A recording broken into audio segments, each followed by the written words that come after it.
Mainstream media. What's the importance of that? I think the importance is related to the Lordship of Jesus Christ, also in the area of media. And I think it's appropriate for us to go back to a recent document that was produced as a result of the Cape Town Congress. The Lausanne movement in 2010 arranged a very important congress in Cape Town, down in South Africa, the very beautiful town of Cape Town. And out of that came the Cape Town Commitment.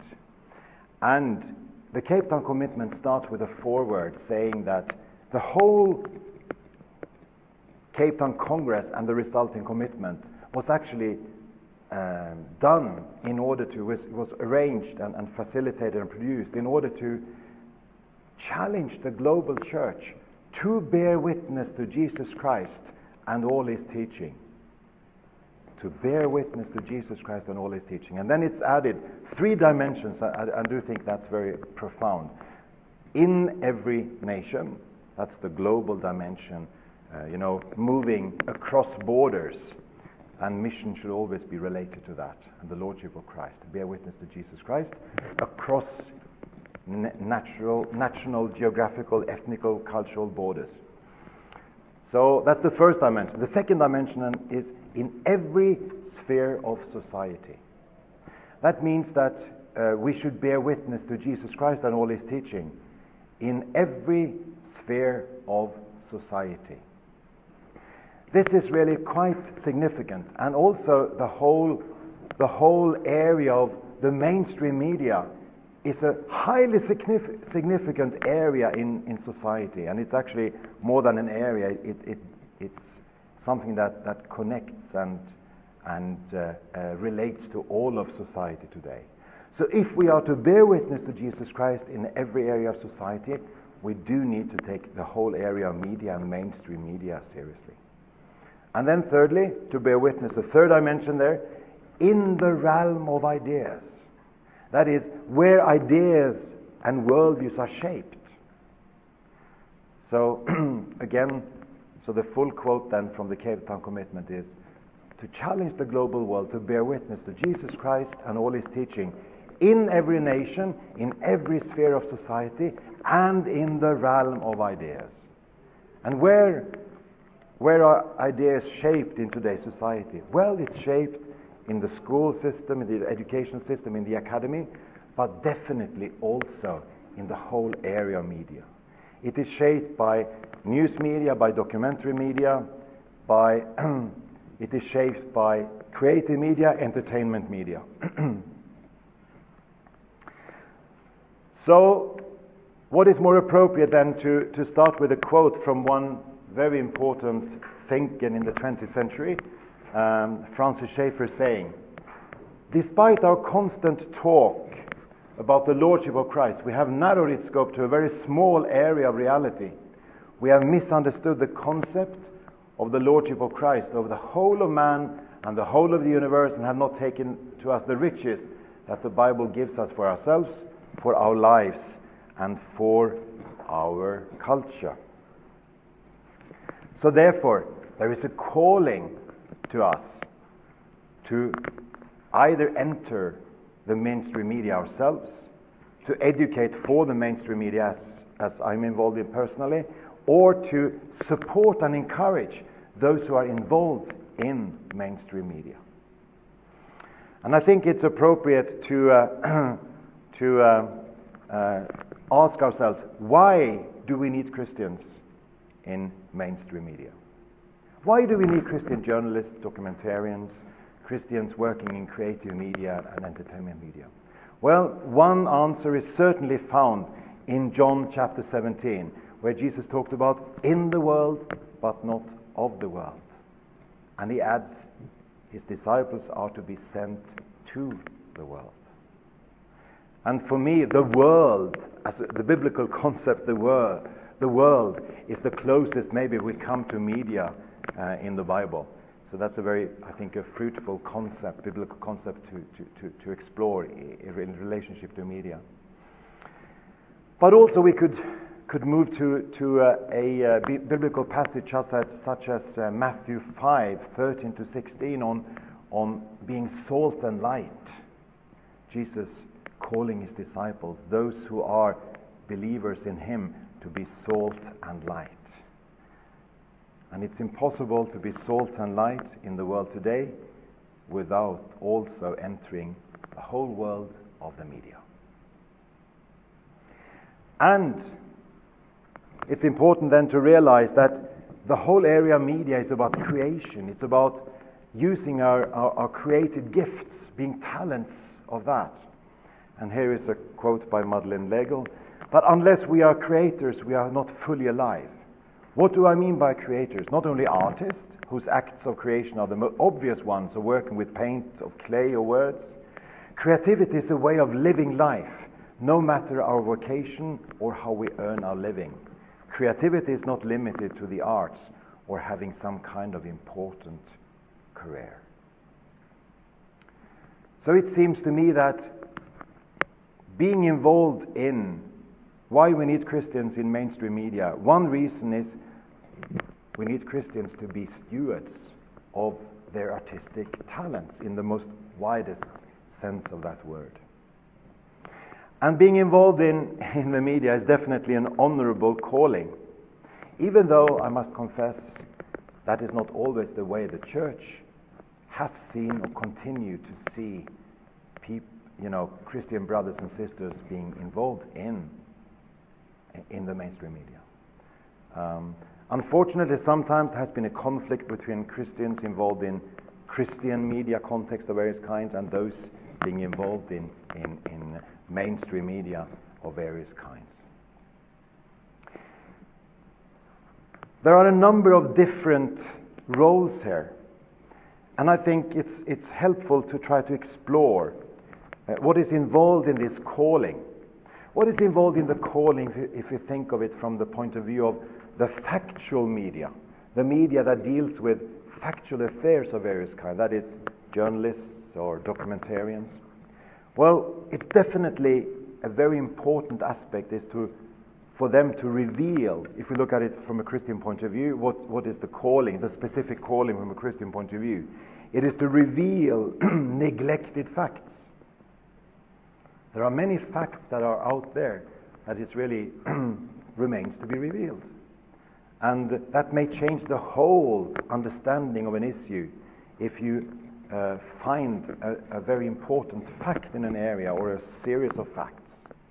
It may be that there are neglected stories that are not being told. Very often the selection of stories are highly important, highly critical. And then maybe there are neglected angles or perspectives that needs to be introduced or even reintroduced.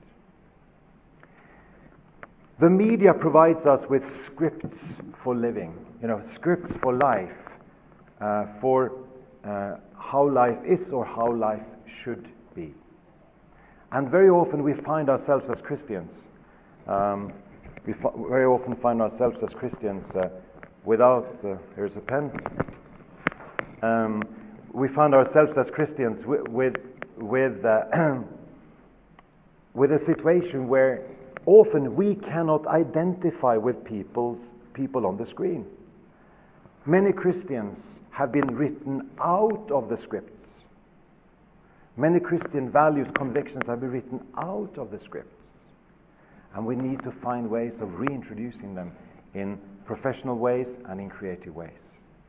So that whole dimension of whether the mainstream media also represent Christian personalities, Christian values, Christian convictions in a balanced and fair way is a whole area that we may want to explore in the Q&A time afterwards.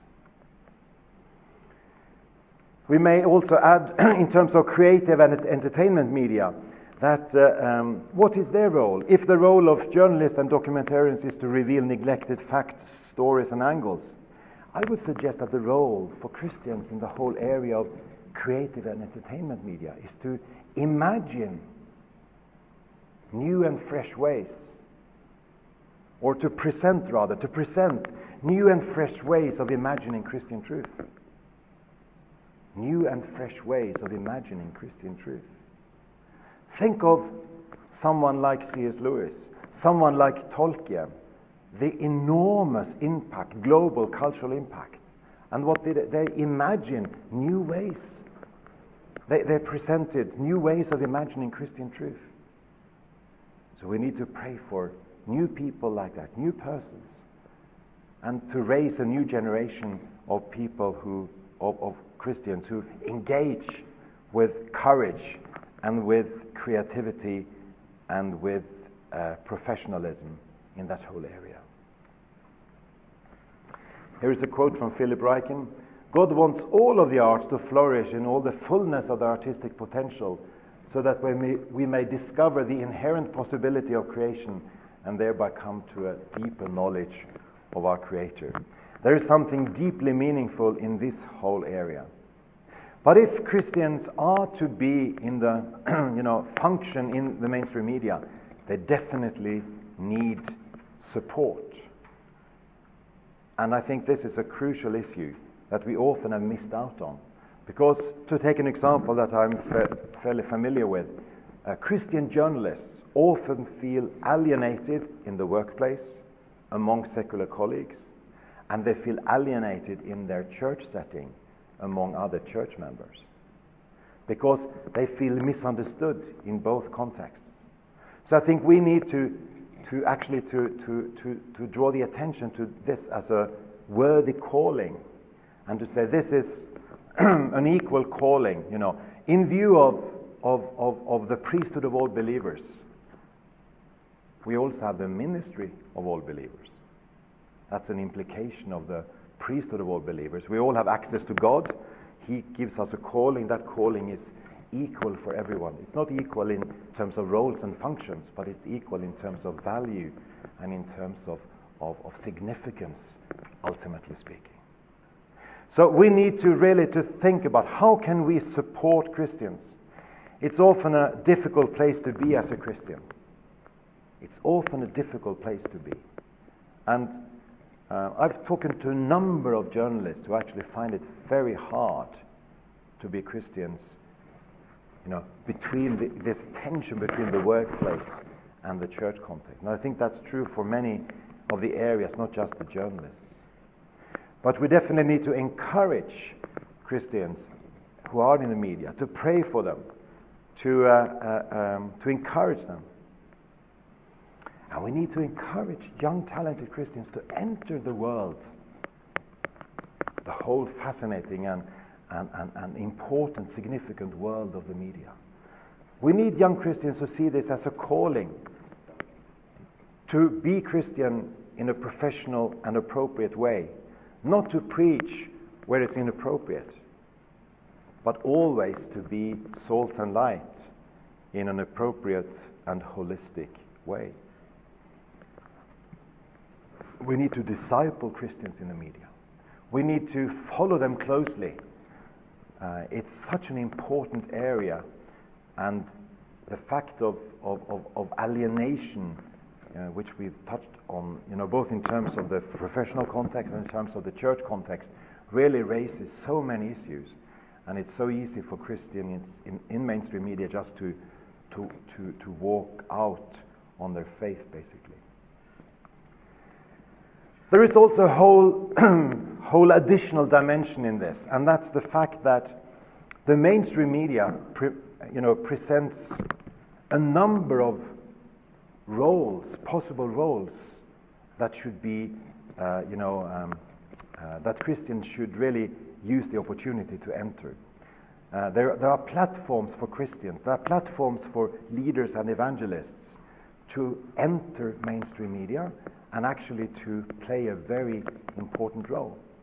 One example would be John Lennox and his, many debates, and his he has had some commentary material produced by a number of newspapers, for example. So, here is a man, someone with an Oxford platform academically, who then carries a lot of clout academically, and that then is something the media likes. And we need to identify all kinds of Christians who could play a significant role in terms of making the most of the opportunities. This, by the way, you may recognize Peter Saunders. Just thought he was a very good example of someone, at least on the UK scene, who engages consistently, creatively, in a very courageous way. You may recognize Pete as the one who is presenting each night the questions and interviewing people in the plenary sessions.